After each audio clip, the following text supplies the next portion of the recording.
Olá, bom dia. Estamos aqui no quarto vídeo ou quarta audiência da CCI, Comissão Cidadã de Inquérito. Eu sou João Paulo Guimarães, presidindo esta CCI, falando direto de São João del Rei, a capital brasileira da liberdade.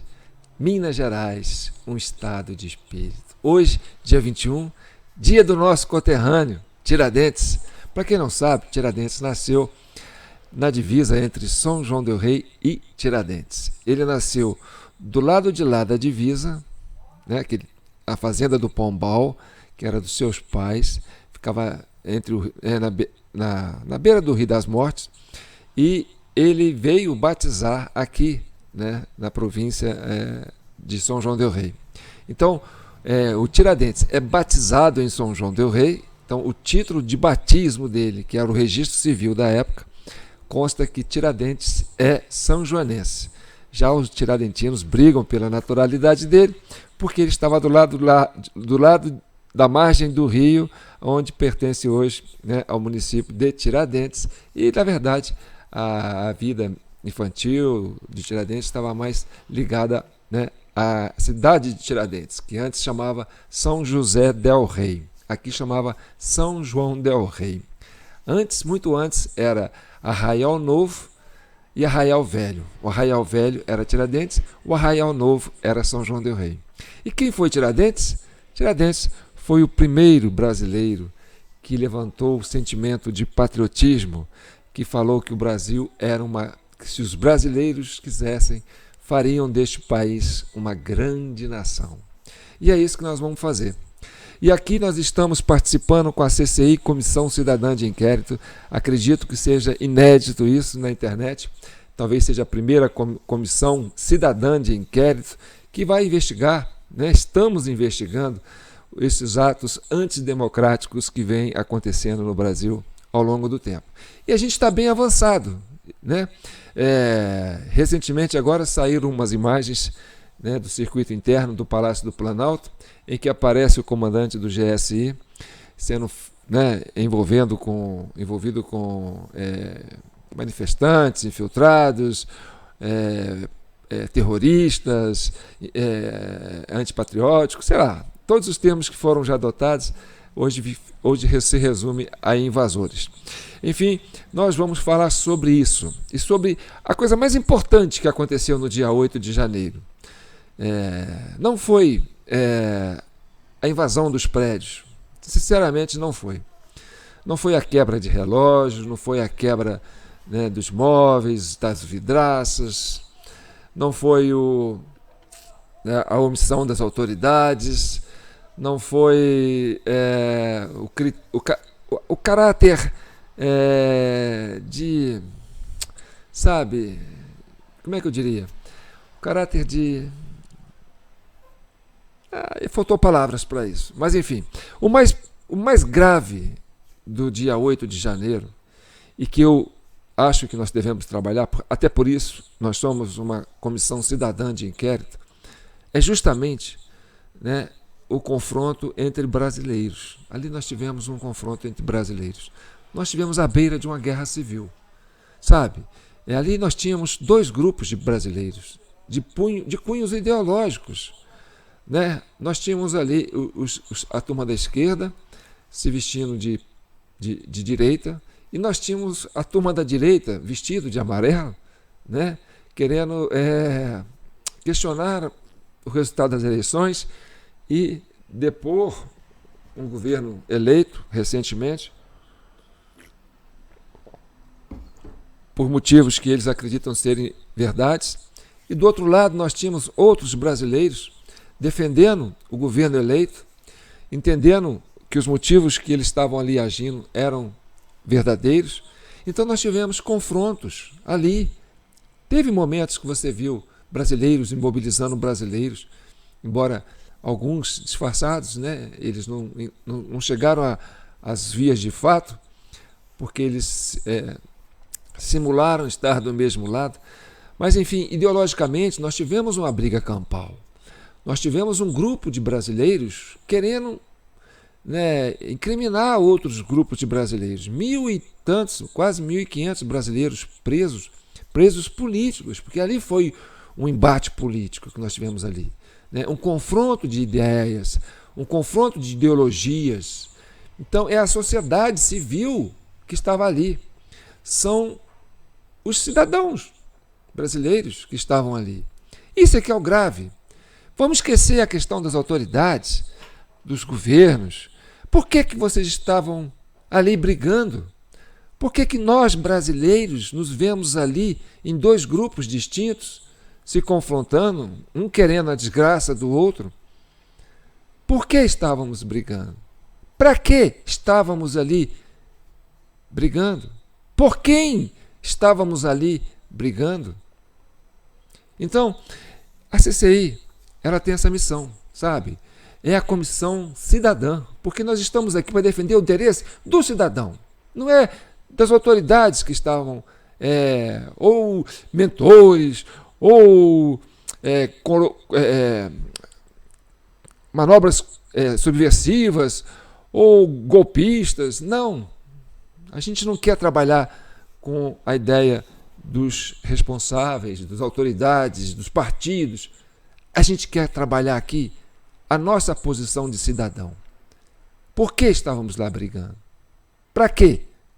Por quem? Então essa é a missão da CCI. E aí somos todos nós. Quem estava de um lado, quem estava do outro. Somos todos cidadãos. E a sociedade brasileira é que nós temos que pensar nela. Essa inquietação social. O que está gerando essa inquietação social? Então, agora que tem esse projeto de CCI aqui, agora a Comissão Parlamentar de Inquérito, a CPMI, deve ser instalada, o governo vai colocar seus integrantes lá, a oposição vão colocar seus integrantes ali, então nós vamos ter um embate, né? E é um momento muito rico, sabe por quê? Porque nós vamos entrar no campo da filosofia, e vocês que estão acompanhando, principalmente vocês que são aí, né, os meus super fãs, já tem uma consciência mais abrangente do que eu estou falando, da visão que nós estamos trazendo desse mundo. E não é nenhuma surpresa quando nós colocamos as imagens, né, das cenas das câmaras internas, o pessoal comentando, quem é que não sabia? Coisa mais boa. Quer dizer, não houve surpresa.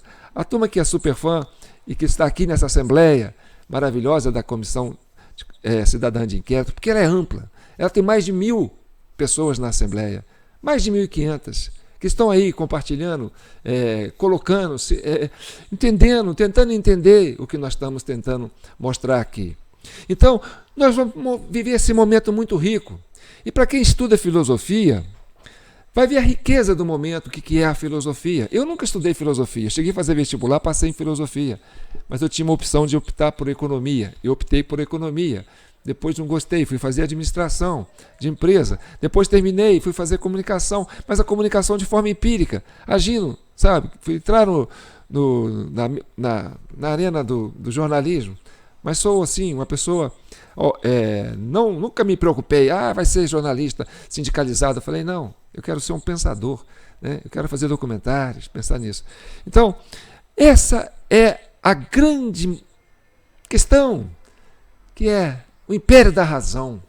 Nós vamos ter agora, no embate das comissões parlamentares de inquéritos, duas opiniões diferentes, distintas, duas narrativas, duas verdades, meia-verdades. Então nós vamos ter que trabalhar isso. Isso é muito rico, gente. Para as escolas, sabe? A palavra mais importante hoje no Brasil chama-se razão. Quem tem a razão? Quem vai conquistar o império da razão? Isso é o que vai estar em debate agora, a partir de agora, tanto no Congresso como em todas as casas, né? O que nós queremos. E aí eu separei umas frases aqui, para a gente trabalhar isso, né? Olha que interessante. Narrativas, mentiras, verdades, a batalha pela conquista do império da razão. Então é isso que está em jogo. Aí vem razão, faculdade de raciocinar, de acender as ideias. A palavra razão tem origem na palavra latina ratio e na palavra grega logos, que significam reunir, juntar, medir, calcular. Portanto, razão significa pensar, falar ordenadamente, com medida, com clareza e de modo compreensível. Então, esse é o império da razão. Aristóteles e o papel da razão. Nada está no intelecto antes de ter passado pelos sentidos. É preciso sentir, não é? É melhor seguir a razão ou a emoção? Eis o dilema. Ser ou não ser? A escolha entre razão ou emoção permeia todos os nossos pensamentos e, na sequência, as nossas ações. Mas será que dentro da nossa cabeça esses dois limites são assim tão claros? Você deveria agir mais com a razão e menos com a emoção? Olha que lindo. Então nós estamos vivendo um momento muito rico, muito engrandecedor. E aí eu coloco aqui embaixo, antes da gente entrar na nossa pauta, que eu estou sem trabalhar.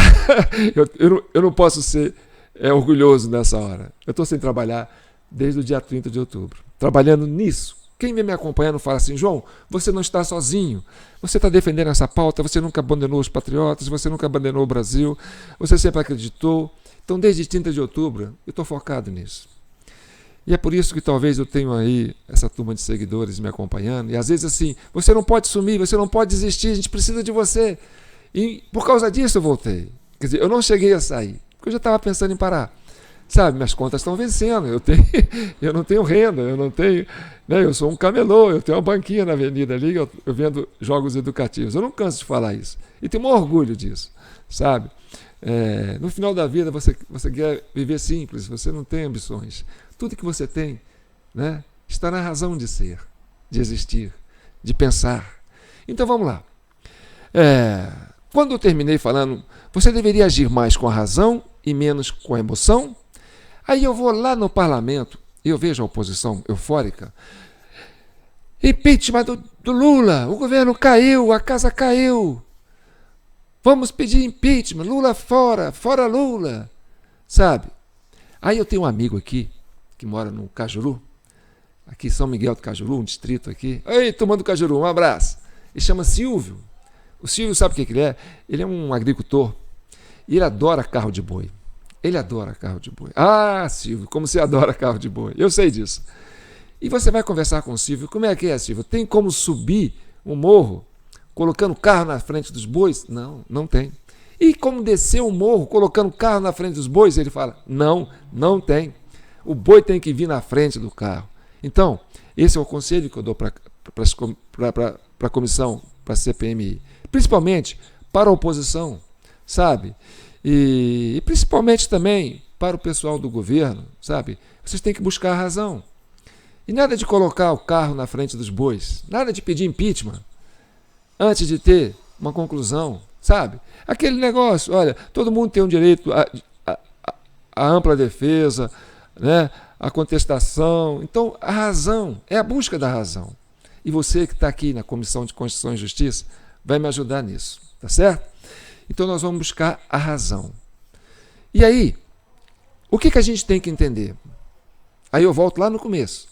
Por que nós brasileiros estávamos ali na Praça dos Três Poderes, quase nos gladiando, né, entre dois grupos ideológicos, um, né, de forma assim, clandestina, né, passando por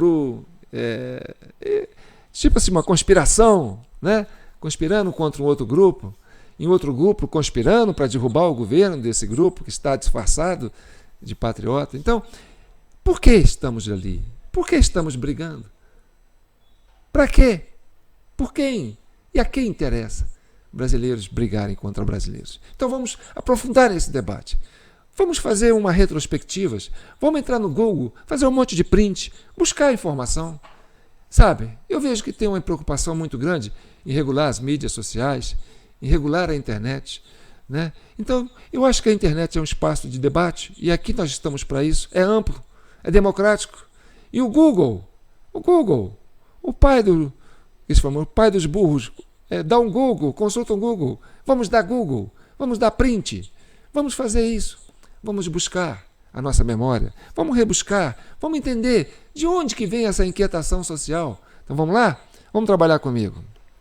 E não se esqueça, minha chave Pix é jpnoticias@gmail.com. Se vocês estão aí assistindo, saibam que nós estamos nessa luta juntos, tá bom? Isso dá um trabalho. Mas vamos lá. Vamos trabalhar aqui com os prints. Eu fiz uns prints. Eu vou comentar pouco. Eu vou só mostrar uma sequência de fatos que aconteceram ao longo desses últimos anos que vão ajudar a gente a pensar, buscar, né, esse entendimento, essa razão, essa coisa cristalina, sabe? Vamos lá. Aí eu jogo aqui. Vamos lá. Vamos começar. Isso é um... Opa! Aí eu tenho que vir para cá. Isso é um blog, chama Limpinho. Aí a gente insiste, resiste, não resiste. É o nome desse blog, estou dando um crédito para ele. E aí tem uma matéria aqui que fala: PCC chegando, 2 pontos. Presidente do PSDB apresenta Alexandre de Moraes como sucessor de Alckmin.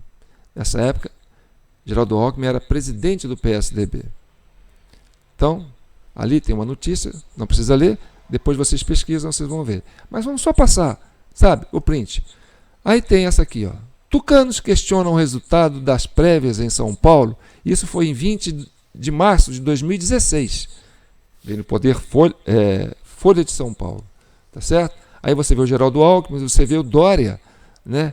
Você vê o Alckmin fazendo aquele dedo, né? aquele bico de tucano, né?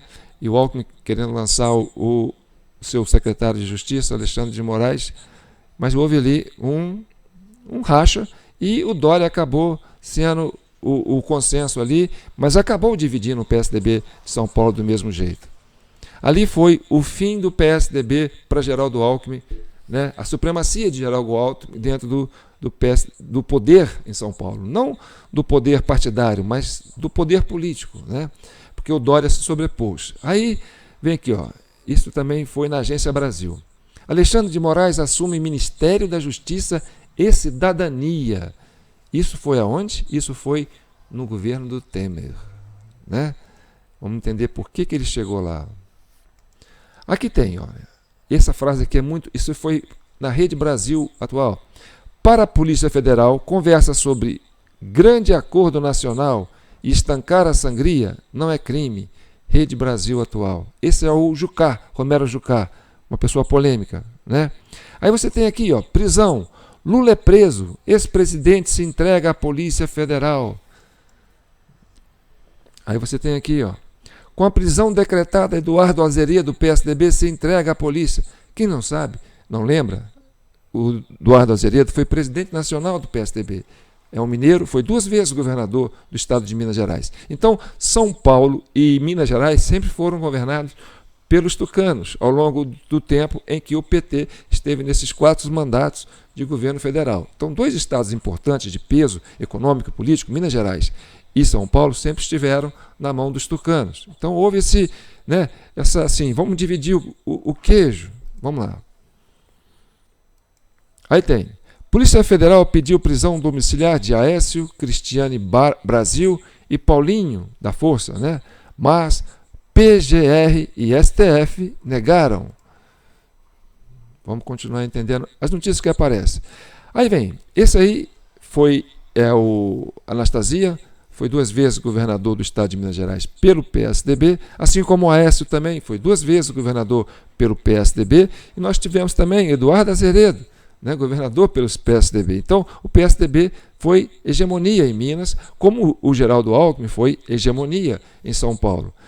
Junto com Serra, né, junto com Mário Covas, com Fernando Henrique. Então tem o PSDB paulista, tem o PSDB mineiro, mas esses 2 dominaram a cena política durante muito tempo, até porque estavam em 2 estados de muito peso político e econômico. Aí vem aqui, ó, nessa hora o Anastasia já era senador, né, junto com Aécio Neves. Então tinha 3 senadores do Brasil, de Minas, no Congresso, os 2 era tucano. Aí o Azeredo, quer dizer, o Anastasia, foi o relator do processo de impeachment contra Dilma. Então, o relator aponta crimes e volta pela continuidade do impeachment de Dilma Rousseff, ou seja, o PSDB, né, encabeçando o golpe, que eles chamam de golpe, mas na verdade foi um golpe institucional, né, que passou pelos trâmites da Constituição para poder afastar, embora existe ainda muitos questionamentos sobre isso, né, de forma jurídica. E aí teve, essa cena é muito característica, né? Esse tchau, querida. Esse tchau, querida vem de um telefonema em que o Lula, né, e a Dilma, eles estavam. O Lula estava para ser preso. E a Dilma falou assim: não, eu vou indicar você para ser ministro, e aí você fica com imunidade parlamentar. Aí o Lula não estava com pressa, e aquela coisa estava para acontecer, a prisão estava para chegar. Aí houve um telefonema, esse telefonema foi interceptado, não porque a presidente Dilma, na época, estava sendo grampeada, mas o Lula estava grampeado. Por quê? Porque ele estava sujeito a um processo, estava perto de ser preso, então ele estava sendo monitorado pela Polícia Federal. E nessa ligação dele, né, para a presidente Dilma, não sei qual foi o telefone, não lembro, eu sei que teve um telefone que foi usado e não foi o da presidente, né? E aí na conversa ele falou, aí a Dilma falou, eu estou com o seu, né, a sua portaria aqui que te imposta ministro. Aí ele, tá bom, mas eu estou aqui apressado, então tá, resolve aí. Qualquer coisa, se você precisar, eu te mando. Aí ele, então tá. Aí ele falou, tchau, querida. Aí desligou, porque o Lula tem essa maneira de falar, tchau, querida, ok, querida, valeu, querida, minha querida, tá. E aí o pessoal criou aquela narrativa, né, para Dilma, você vai sair, tchau, querida. Quem é esse rapaz que está com a Dilma? É o Eduardo Cunha. O Eduardo Cunha era o presidente da Câmara na época, do PMDB, né, e o vice da Dilma era do PMDB, era Michel Temer, né? Então, esse confronto da Dilma encarar de frente, né, o presidente da Câmara queria ser salvo, né, porque ele estava sendo denunciado, porque a Dilma falou, olha, ou você para com essas pautas bombas para atrapalhar o meu governo, ou eu vou te colocar na fogueira. Aí ela falou assim, aí o Cunha falou assim, então você me põe na fogueira, eu estou cheio de pedido de impeachment aqui, ó. Põe para você ver, eu ponho o impeachment. Aí ele pôs o impeachment, entendeu? Só que aí o governo da Dilma foi para cima do Eduardo Cunha. E aí o pessoal do PMDB falou, tchau, querida. Aí a Dilma falou, você primeiro, querida. Então o que aconteceu? Caiu o presidente da Câmara dos Deputados, né? O Cunha foi preso, né? E teve todo né? Essa história vocês conhecem. E a Dilma foi cassada. Então, manobras, impeachments, renúncia, a trajetória de Eduardo Cunha em 17 meses. Aí essa notícia que estava no UOL. Estou só dando print e entrando para a gente lembrar. Aí tem aqui, volta ao blog do Limpinho, né? Aqui, ó, Polícia Federal conclui que dizer estancar sangria não significa tentativa de obstruir a justiça. Esse termo estancar sangria, né, foi um termo muito usado. Qual parte do um grande acordo nacional com o Supremo e tudo vocês não entenderam? Esse é o Romero Jucá, uma polêmica também na época, né? Então vamos lá, vamos avançando. Ver mais um outro print aqui. Vamos lá, um próximo print. Olha aqui, ó. Aqui você tem o Procurador-Geral da República, o Rodrigo Janot, né, que estava, né, partindo para cima, né, falou assim, já que vocês querem bater de frente com o governo Lula, prender o Lula e caçar a Dilma, então nós vamos para cima de vocês também. Aqui todo mundo tem rabo preso.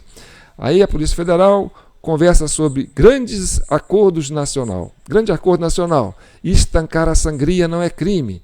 Quer dizer, o pessoal fala assim, olha, não, vamos parar, já prendeu muita gente, prendeu empresário, a Lava Jato já fez um serviço muito grande, está chegando em todo mundo, né? Olha, foi o Aécio, foi o Azeredo, foi o Lula, está aí na Dilma, fala, olha, vamos parar com esse negócio aí, porque todo mundo tem rabo preso. Então, estancar a sangria veio disso. Aí você tem o Sarney, você tem aquele Renan Calheiro, né, o Jucá e o Eduardo Cunha, junto com o procurador aí, ó, do Ministério, da PGR. E aí o Senado caça o mandado da Dilma Rousseff por 61 a 20 votos. Foi muito massacrante, né? Quer dizer, 2/3, né? mais de 2/3, né? Aí vamos acompanhando o que aconteceu. Alckmin diz querer manter diálogo com Temer, DEM e Solidariedade. Então, quer dizer, caiu a Dilma, o vice era o Michel Temer, E o presidente que foi preso, quer dizer, foi, como dizer assim, né? O boi jogado às piranhas, né? Falou assim: ó, você vai para poder a boiada passar, mas aí você vai ser engolido pelas piranhas. O Eduardo Cunha perdeu o mandato, entregou a presidência, foi preso e era do partido do Temer. O Temer chegou ao poder. E aí o PSDB se aproxima do Temer, né?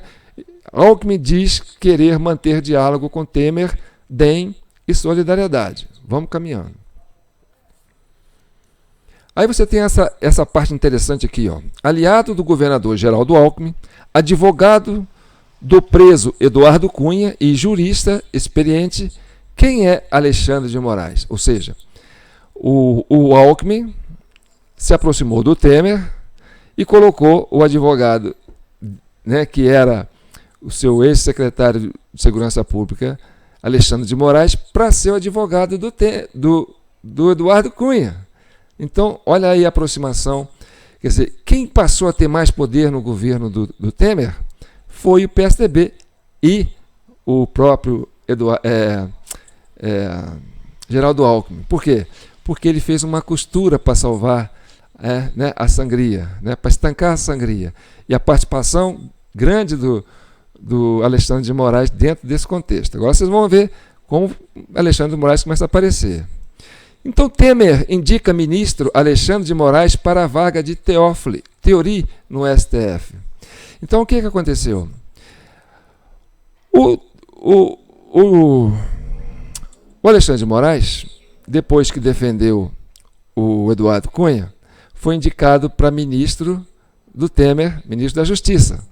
Como ministro da Justiça, ele coordenou a Lava Jato. Então, ele fez alguns avanços em cima da Lava Jato, inclusive ele se precipitou, teve uma hora que o Temer quase teve que despedir ele e tal, exonerar ele. Então, que ele tem essa coisa, né? O Alexandre de Moraes, ele atropela, ele não segue muito os trâmites jurídicos normais, não. Você percebe, né, no que você já sabe do histórico dele. É uma pessoa polêmica, né?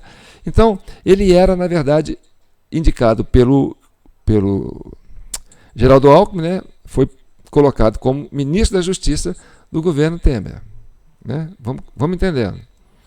Aí, ó, em meados de 10 meses, Temer faz mais alterações nos ministérios de Dilma. Aí você vê o Temer ali, ó, cercado de tucanos, né? Você tem o Aloysio ali, ó, você tem o Serra com aquele olhão, né? Você tem do lado, atrás ali, ó, você tem a cabecinha lá do Alexandre de Moraes. Então você tem essa turma aí, né?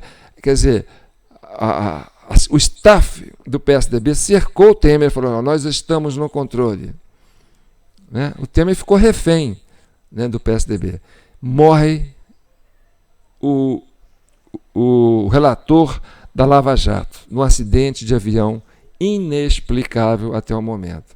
Aí vem a teoria da conspiração, por que ele morreu, o que aconteceu com ele, né? E tem umas informações importantes. Olha, Theory era relator do processo da Lava Jato na Suprema Corte e estava às vésperas de tirar o sigilo de cerca de 900 depoimentos e homologar as 77 delações da Odebrecht. O mais relevante acordo de colaboração da história da justiça do país, envolvendo nomes de figurões dos mais variados partidos. Então, ele morreu. A vaga dele ficou aberta. Alckmin viajou com Temer para ir ao velório de Theory. Aí você vê Alexandre de Moraes e Grace Mendonça estão entre os nomes cotados para substituir Theory. Indicação de Alexandre de Moraes vai aprofundar a racha dentro do PSDB. Existia muita resistência com relação ao Alexandre de Moraes. Então, isso, né, foi uma exigência, pode ser do Temer. Não, eu quero que você vá para o STF, preciso de você lá. Aí vamos, né, com a vaga que sobrou da morte de um dos ministros do Supremo, a briga pela vaga, né, o Alexandre de Moraes estava ali na disputa. Temer decide indicar Alexandre de Moraes para a vaga de Theory no STF, dia 6/2 de 2017. Temer indica Moraes ao STF e reprovação é geral. Essa é a matéria do Partido dos Trabalhadores. Vamos acompanhar. Temer exonera Alexandre de Moraes do Ministério da Justiça e efetiva no STF. Geraldo I. Alckmin, na posse do ministro do STF, Alexandre de Moraes, governo do Estado de São Paulo. Isso aí é uma foto do governo do Estado de São Paulo. Alexandre de Moraes anula a decisão que colocou Temer no banco dos réus. Uma mão lava a outra, né? Você está vendo ali? Uma mão lava a outra. Então, vamos entender. Esse tema aqui de hoje, né? Vou voltar aqui, antes da gente continuar. Né? Vocês vão reparar na tarja que está aqui embaixo. Ó, na tarja de cima está falando CCI, Comissão Cidadã de Inquérito. Esse é o vídeo 4. Né? Deixa eu tomar uma água aqui.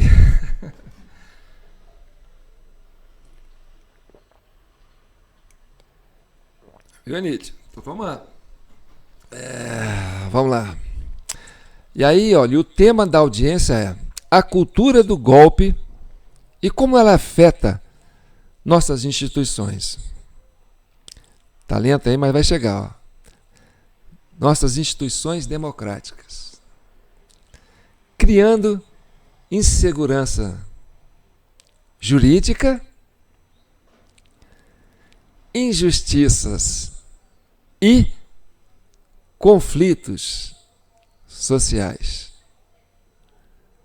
Aí eu estou aqui, né, sob a presidência de João Paulo Guimarães, é isso que eu estou falando, a teoria do golpe. Sabe, quem fica gritando golpe, golpe, golpe, golpe, golpe, golpe, eu sempre falo, gente, olha só quem é o dono do peido, aquele que está na sala, né? O pessoal fala, João, você não tem um outro exemplo menos assim, fedorento do que esse, né? Eu falei, olha, o mais prático que eu conheço é esse. E é bem popular, né? A linguagem popular é muito simples, né? Até porque aqui a Comissão da Cidadania, a gente é um cidadão, eu sou um camelô, eu não tenho que falar bonito, né? Eu tenho que falar uma linguagem que o povo entende. Então, você está numa sala, né, fechada, aí você está doido para soltar um pum, aquele pum vai feder, né? Você não faz barulho, você solta aquele pum, e ao mesmo tempo você levanta e fala assim, aponta para o rapaz e fala assim, pô, cara, esse é lugar de fazer pum, rapaz, vai fazer pum lá fora, não, credo. Ou seja, você denuncia o crime e aponta um culpado. Quer dizer, você cria um álibi para você, né? E o culpado fica na condição de se defender. Pô, não fui eu. Olha que situação. Então, o pessoal que fica falando golpe, golpista, golpe, golpista, gente, é o dono do peido. Entendeu? Essa é a teoria do golpe. Então, o Brasil trabalha com isso. A cultura do golpe no Brasil é uma coisa complicada. E nós vamos chegando lá. Vamos voltar para os nossos prints, né? Para você ver como é que é bacana a gente viajar na internet. Aí, ó, você tem ali, houve um almoço que o Alexandre de Moraes recebeu, né? Olha aqui, ó. Ele está na condição de homenagem ao ministro do Supremo Tribunal Federal, Alexandre de Moraes, né? E aí tem o Alexandre e o Geraldo Alckmin, todos sorridentes, né? Alckmin participa do almoço em homenagem a Alexandre de Moraes, governo do Estado de São Paulo. Vamos continuar andando. Então, o Geraldo sai candidato a presidente eu acho que é a terceira vez, não sei se é, eu sei que ele foi uma vez, enfrentou a Dilma, né? E eu não lembro, eu sei que ele foi uma vez contra a Dilma. Foi uma vez contra o Lula também, se eu não me engano. Quem disputou com o Lula foi o Serra, depois o Geraldo Alckmin. Depois o Geraldo Alckmin entrou de novo, disputou com a Dilma, perdeu. Então, o Geraldo Alckmin perdeu para o Lula, perdeu para a Dilma. Depois entrou o Aécio e perdeu para a Dilma também. 4 perdidas, 4 derrotas, né? Colocou o PSDB na berlinda. O PT, como diz assim, foi desidratando o PSDB. E aí vamos chegar, né? Moldura geral, é aquela coisa que você faz da campanha, você põe o seu nome ali apoiando, né, o Geraldo Alckmin. E percebe uma coisa, o Geraldo Alckmin defendendo a bandeira, né? Colocando a bandeira do Brasil. Isso na eleição de 2018, tá certo? Porque aí já tinha um ministro do Supremo que era o parceiro dele, que, né, ele conseguiu colocar lá, que é Alexandre de Moraes. Só que acontece o seguinte, Bolsonaro, 47%, Haddad, 27%, Ciro, 12%, Alckmin, 4%. Bolsonaro e Haddad disputam a presidência no segundo turno, Alckmin, 4%. Então, prendeu o Lula, caçou a Dilma, botou o Alexandre de Moraes no Supremo, estancou a sangria, falou, agora eu levo. Saiu o candidato, 4%. Atrás do Haddad, atrás do Ciro e atrás do Bolsonaro. Então vamos entender o que está acontecendo.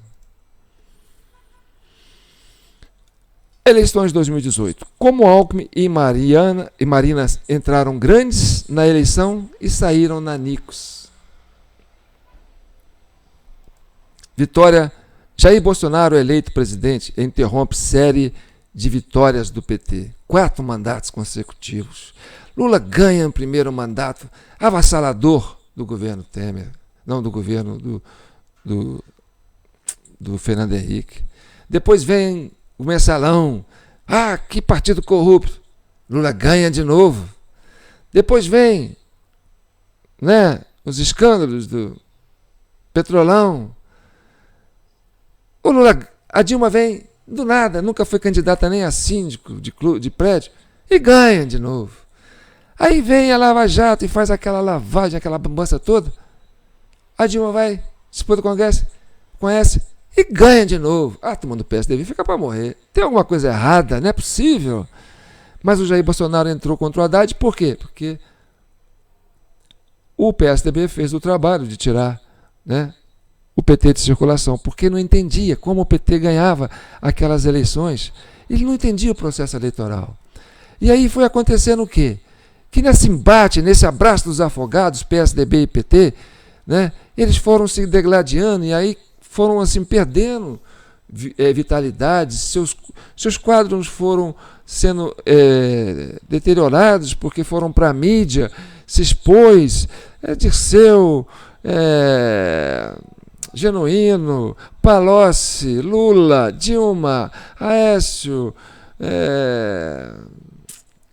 aquele mineiro também, o Azeredo. Então as pessoas foram queimando seus capitais políticos nessa briga, né, nessa disputa de poder, por causa de um ingrediente que fez esse povo perdeu a estribilha. E olha, isso tudo pode estar numa resposta.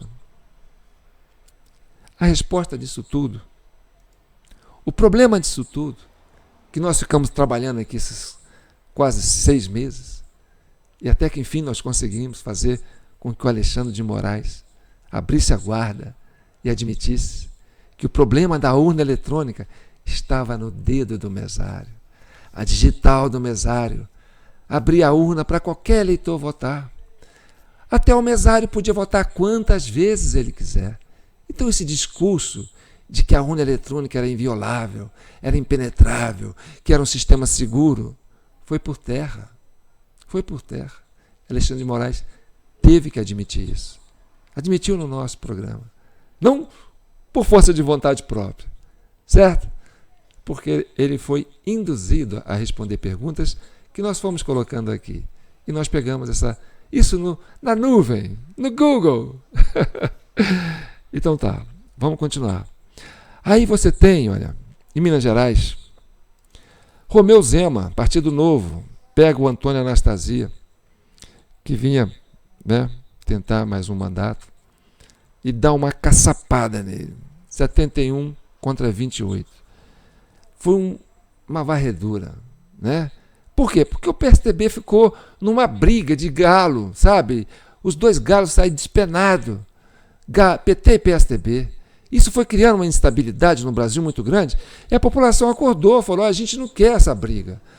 Esse menino aí, ó, o Dória, em São Paulo, que conseguiu, né, romper o reinado do Alckmin, do PSDB de São Paulo, falou, ou eu vou na onda do Bolsonaro, ou o PSDB vai perder São Paulo.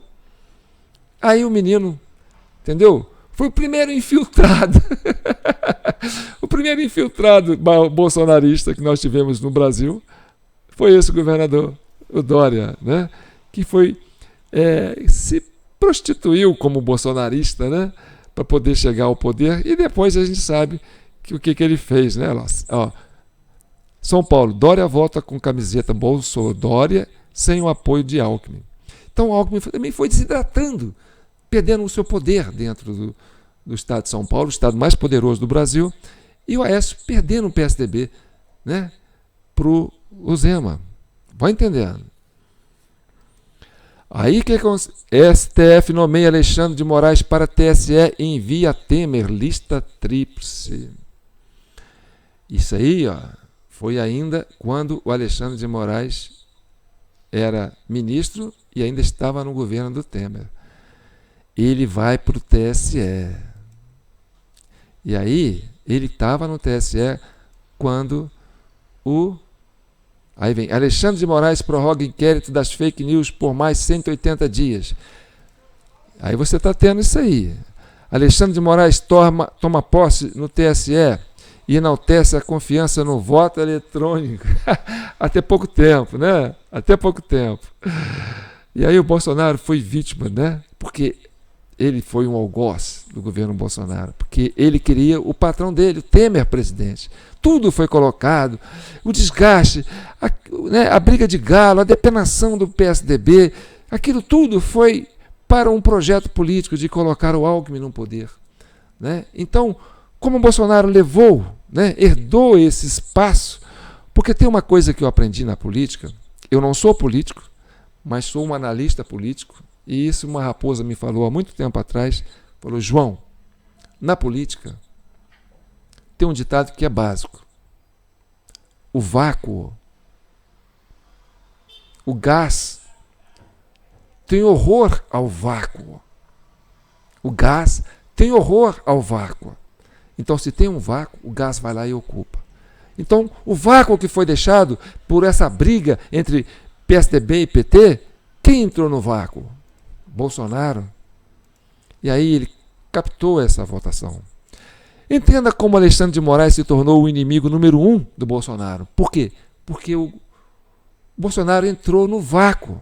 O gás, o PSDB perdeu essa hegemonia desses votos conservadores e o Bolsonaro abraçou esse eleitorado. E aí, esse Barroso, que era esquerdista, né, indicado pela Dilma, também passou a odiar o Bolsonaro. Falou, olha, você tirou a supremacia do nosso governo de esquerda, do PT, eu fui indicado pela Dilma. Então, Barroso também passou a odiar o Bolsonaro, porque ele virou o presidente do TSE e ele conhecia o detalhe que nós não conhecíamos, que era a digital do mesário. E isso, na época, só ele sabia. Quer dizer, em tese. Vamos lá, continuando. E aí você tem PSB quer anular no STF decisões judiciais que mantêm Lula preso. Aí, olha aí, como é que começou toda uma conspiração, um golpe nascendo dentro das instituições. Alckmin se filia ao PSB e diz que Lula é a esperança. Isso 23 de março de 2022, ano passado. Percebe? Vamos lá. Quem é esse aí? Esse aí é o nosso famoso ministro decano, né? Quem não conhece, né? O Gilmar Mendes, que foi piada na boca do juiz Sérgio Moro, né? E agora, STF anula condenações de Lula. E quem defende isso? O tucano mais veterano e mais militante do PSDB, né? E aí, plenária decide manter decisão de Edson Fachin. Edson Fachin também indicado pelo PT e reforçado, avaliado por esse tucano aí indicado pelo Fernando Henrique Cardoso. Vamos entendendo.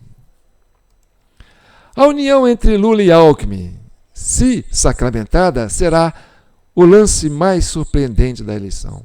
Então, o que fez Lula sair da eleição?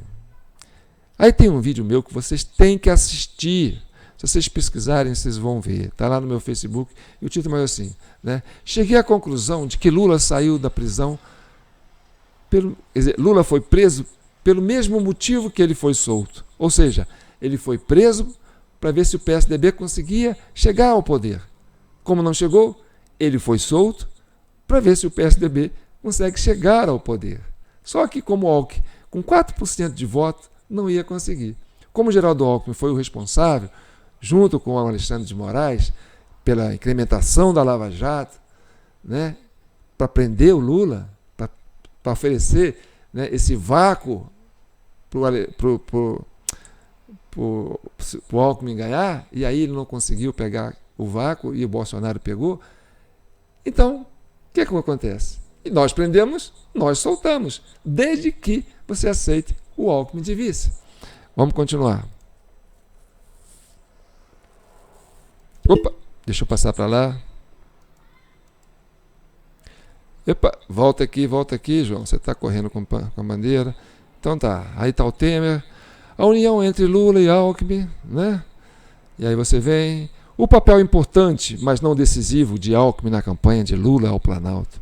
Qual é o papel importante do Alckmin? O Alckmin, ele não tem voto, mas ele tem mídia. Ele podia levar com ele a CNN, a Globo, a Bandeirante, né, parte do empresariado. Olha, vamos com o Lula, porque o Lula chegando lá, eu vou governar. Então, talvez tenha um acordo ali, né, de gaveta. Olha, você ganha liberdade e eu ganho poder, pode ser? Tudo é, né? É um mundo de golpes, né, de golpistas, de conspiração, né? O Brasil sempre foi feito disso, e olha, nós estamos hoje no dia 21 de abril, Tiradentes foi esquartejado, por quê? Porque estava conspirando contra a coroa, né? Inconfidência Mineira foi descoberta, traidor da coroa, né? Então, o Brasil tem essa história. Então vamos ver para onde que isso vai dar. Com Lula, Alckmin se levanta para a execução do hino da Internacional Socialista. Alckmin virou socialista. Vamos lá. Veja a íntegra dos discursos de Lula após vitória nas eleições. Está lá o Lula levantando a vitória, o Alckmin segurando a bandeira do Brasil, com aquela carinha meio tímida no meio, né, dos esquerdistas, aquele que foi sempre o algoz do PT, né? Está ali se colocando, né? Vamos lá. Como se fosse um infiltrado. Lula escolhe Geraldo Alckmin para coordenar a equipe da transição. Percebe agora isso aqui, ó. Geraldo Alckmin passa a ser um protagonista, né? Como se fosse assim, ó, Lula vai sair de cena e Geraldo Alckmin vai assumir o poder. Aí começa a aparecer assim, ó, aquela cara de velório dos petistas do lado, né? Você vê a Gleice, você vê o Mercadante com aquela cara de morto e o Alckmin se colocando, né, no centro da cena, como protagonista do governo. Olha lá de novo, olha. Você tem ali aquele mineiro ali, ó, o Reginaldo Lopes com aquela carinha mansa, o Alckmin com aquela cara de velório, a Dilma como se a presidente Gleice, né, como se tivesse saído, acabando de acordar, e o Alckmin se colocando ali, né, como, né, olha, Randolph, Janone, Freixo, Alckmin anuncia novos nomes da transição. Quer dizer, quem é o protagonista? O governo Bolsonaro nomeia Alckmin e oficializa o início da transição. Ou seja, reconheceu o Alckmin como o representante da transição, né? Aí o Alckmin passa a ser o protagonista. E lá atrás está o Mercadante. Quer dizer, o PSDB na frente, o PT atrás. Né? Aí vai vendo.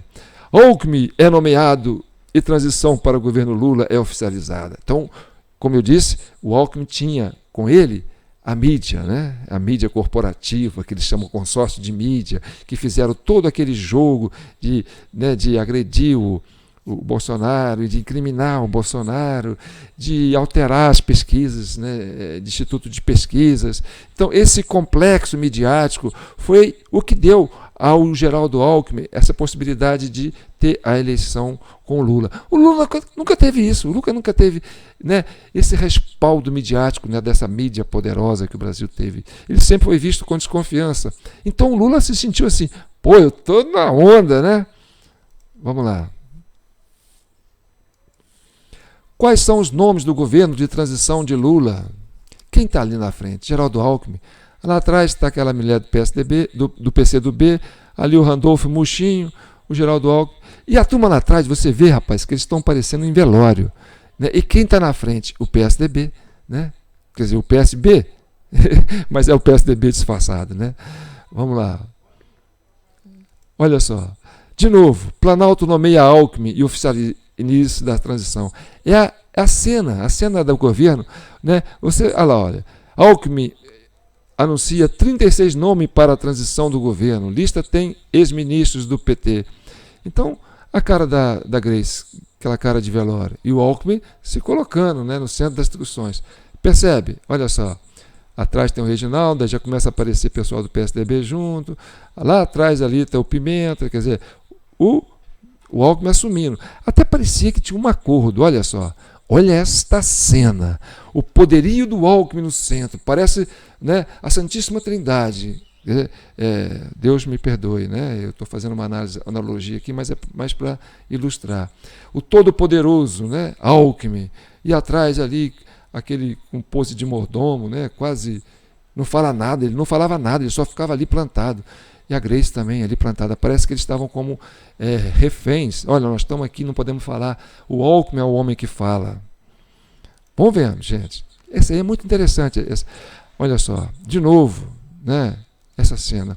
Alckmin anuncia Janone, Marina aqui. E quem tem a mídia, né? Era o Alckmin. O Alckmin se colocava.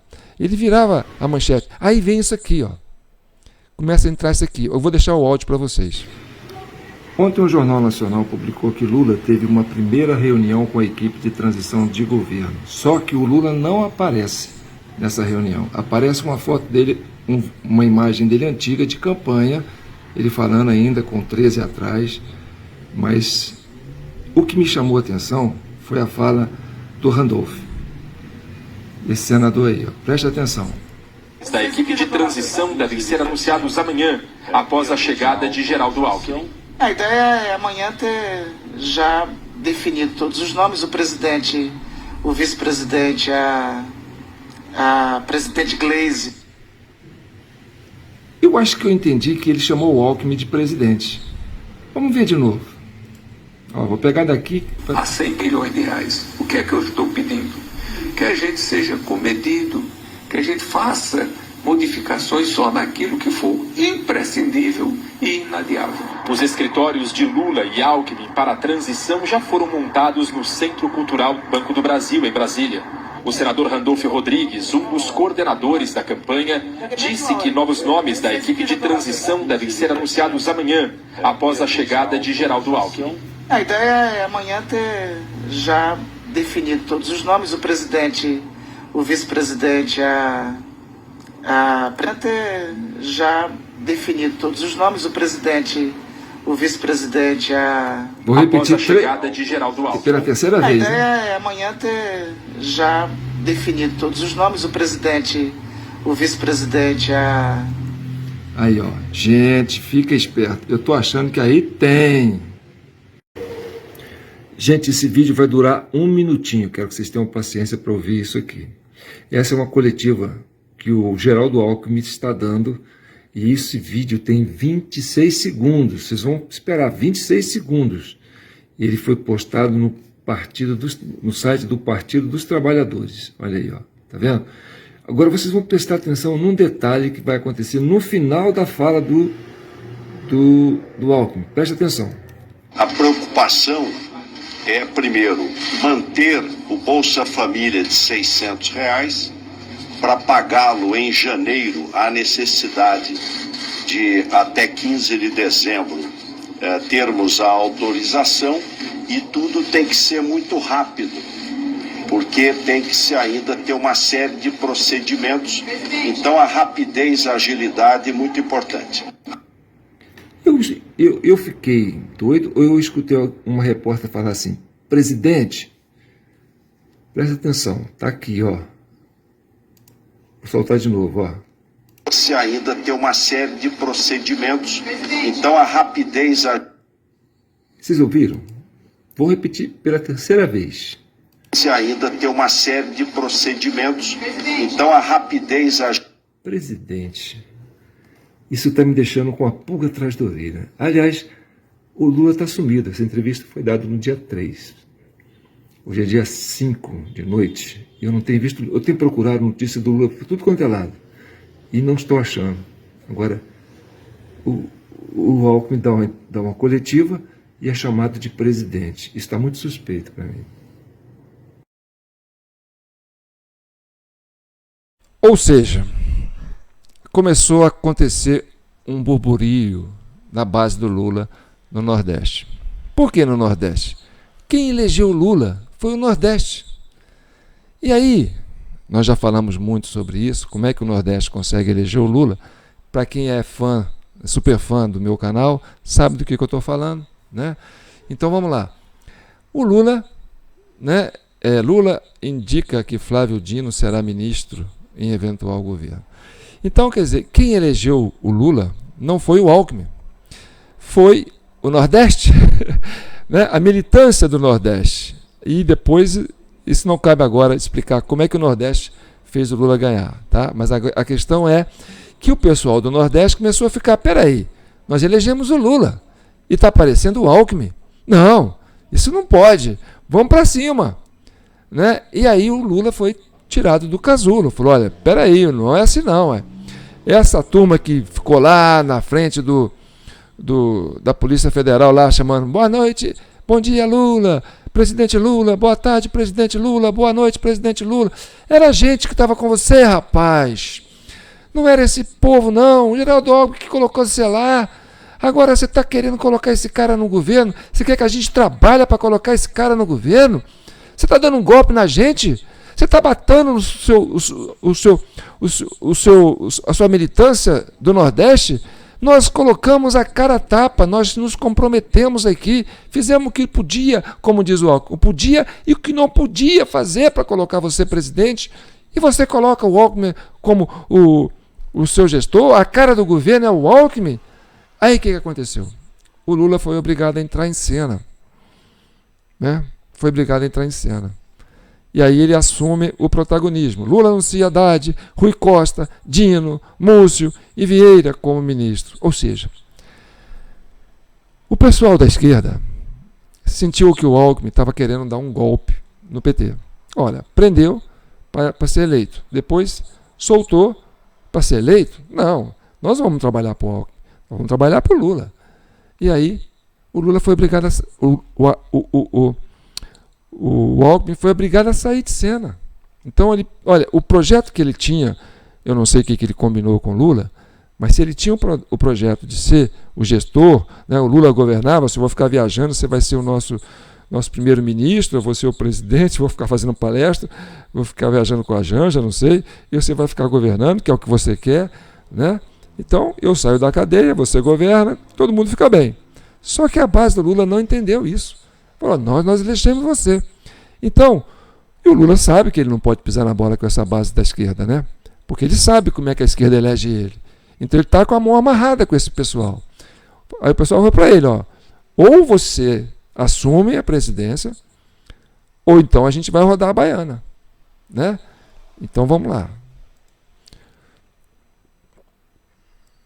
Aí o Lula começa a se sentir à vontade, né? Lula anuncia 16 ministros do seu futuro governo e equipe entrega relatório final da transição. Quer dizer, o Alckmin foi colocado de lado e o Lula já está numa idade avançada, né, gente? A gente tem que entender isso.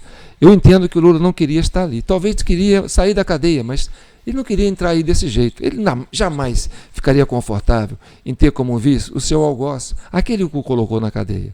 Então, essa combinação foi muito indigesta para ele, mas ele foi obrigado a se colocar na frente. E o Alckmin, né, o pessoal sacando qual que era a proposta do Alckmin, não sei qual que foi o acordo de bastidor que eles tiveram, só sei que ele foi encostado. Nisso o que acontece? O Alckmin falou assim, não, o pessoal do PT, que apoiou o Lula, falou, não, a gente não quer esse pessoal do PSDB com a gente aqui não. Esse pessoal aí,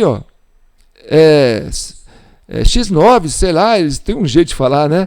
Pô, esses caras ferraram com a gente, cara. Eu levei porrada lá do Alexandre de Moraes de São Paulo, borrachada da polícia dele na época que a gente estava lá defendendo o governo da Dilma. Pô, qual é, cara? Você não tem memória, não? E o Lula foi obrigado a abrir a porta para o pessoal da extrema esquerda. E aí veio o Dino, né? Veio o pessoal do PCdoB, e aí aconteceu isso, né? Lula quer Alckmin no governo. Tá. Aí faz isso aqui, Lula diz que Alckmin não será ministro no futuro governo. né? Ou seja, ele quis acalmar a militância dele, a base de esquerda dele, que apoiou ele, né? Que falou, a gente não quer o Alckmin, então eu não vou colocar o Alckmin no governo. O Alckmin começou a se incomodar, falou, não, também não, mas eu vou virar um Zé Ninguém, eu tirei isso da cadeia para ser presidente, não sei. Né? Aí passa um tempinho, ele, Geraldo Alckmin será ministro da Indústria e Comércio do governo Lula. Quer dizer, você não vai ficar fora da brincadeira, não. E aí o que acontece? Flávio Dino se torna super-ministro de Lula com a ajuda de bolsonaristas. O que ele fala com a ajuda de bolsonaristas? Porque tudo aí é o Metrópole falando, né? Que o PSDB queria era governar, entendeu?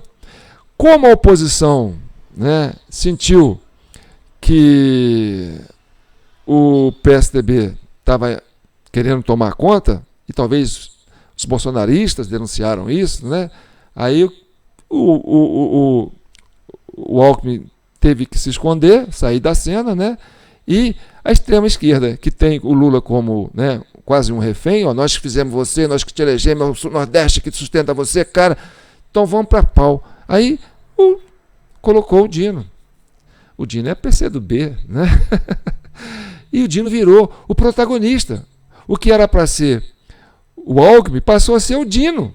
O que era para ser um PSDB, né, liberal, né, passou a ser um PCdoB autoritário.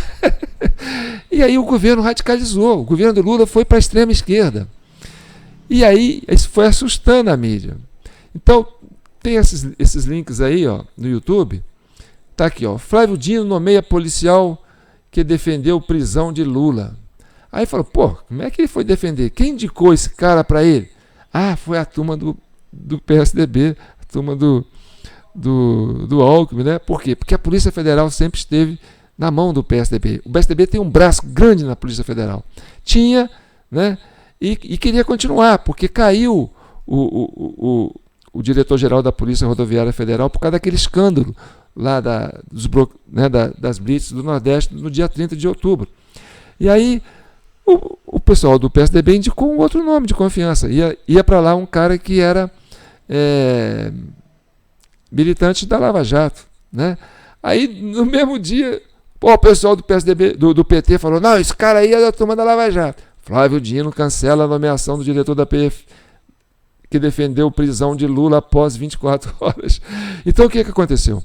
O pessoal a base esquerdista, a extrema esquerda do PSDB, do PT, que é o PCdoB, pessoal, começou, né, a expurgar o pessoal do PSDB. A gente não quer PSDB aqui, não. Foi para cima do Sérgio Moro.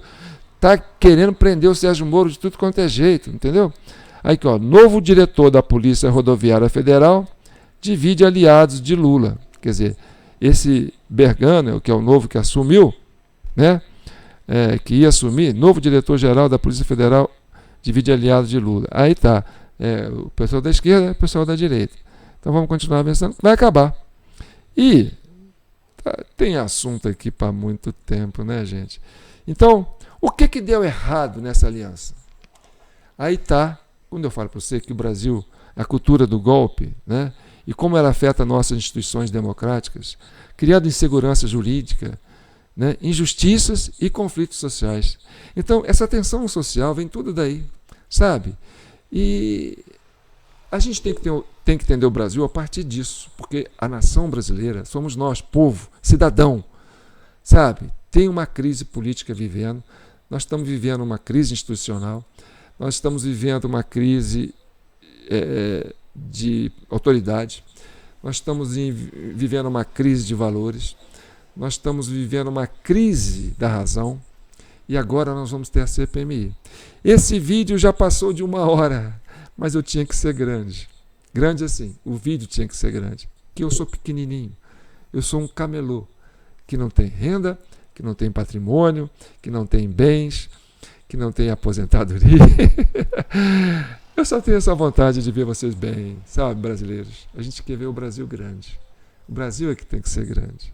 Por isso, essa comissão cidadã de inquérito, ela vem para isso, né? É o brasileiro se colocando. Vocês têm que se colocar. Comentem. Sabe, vai sair de vocês o entendimento disso tudo. a gente tem que pacificar esse país. Mas vamos começar por nós, cidadãos, certo? A classe política, ela está meio... A pressão política é uma coisa muito, muito complexa, as pessoas se perdem ali. Então a briga pela razão, junto com a emoção, sabe? E nós vamos ficar aqui, nessa superfície, nesse lago de água mansa, para a gente entender esse país, porque ele é o nosso país. O Brasil é como se fosse um grande transatlântico, e nós estamos nesse barco, todo mundo está nesse barco. Não tem como dar um cavalo de pau nesse barco. O que o Geraldo Alckmin quis fazer, o Alexandre de Moraes quis fazer, é dar um cavalo de pau nesse barco. Agora o PT quer dar um cavalo de pau nesse barco. O Dino quer dar um cavalo de pau nesse barco. E olha, não dá como dar um cavalo de pau no transatlântico. E tem um grande iceberg na frente. E nosso transatlântico pode estar desgovernado. Então nós que somos tripulantes, estamos aqui nesse barco, não podemos deixar ele afundar. Por isso que eu quero, se envolva com esse projeto da Comissão Cidadã de Inquérito. Compartilhem, comentem, joguem nos grupos, divulguem, façam prints, tirem cópias, fazem recortes, joga no TikTok, joga no sei lá onde mais, no Instagram, no Zap da tia, e vai por aí afora. YouTube, como é que chama? Aquele lá, aquele outro lá que é concorrente do WhatsApp, esqueci o nome dele. Messenger, vai por aí. Agora eu termino sempre com a mensagem, né, de bom coração. Não esqueça do meu Pix, tá? Nós estamos aqui juntos nessa briga. Eu sou padroeiro de Nossa Senhora, falando direto de São João do Rei, capital brasileira da liberdade. Fiquem com Deus e que o manto de Nossa Senhora abençoe todos vocês. Não vamos deixar que a razão e a emoção tirem de nós, né, o discernimento. Vamos caminhar juntos. Eu, vocês, somos todos um só um povo, somos uma nação, é só um Brasil feliz, rico, maravilhoso, a maior potência do hemisfério sul, a locomotiva da América Latina. Eu não canso de falar isso, eu tenho o maior orgulho de falar isso, né? O pulmão do mundo, né? O celeiro que alimenta esse mundo. Olha que coisa boa. País do futebol, do carnaval.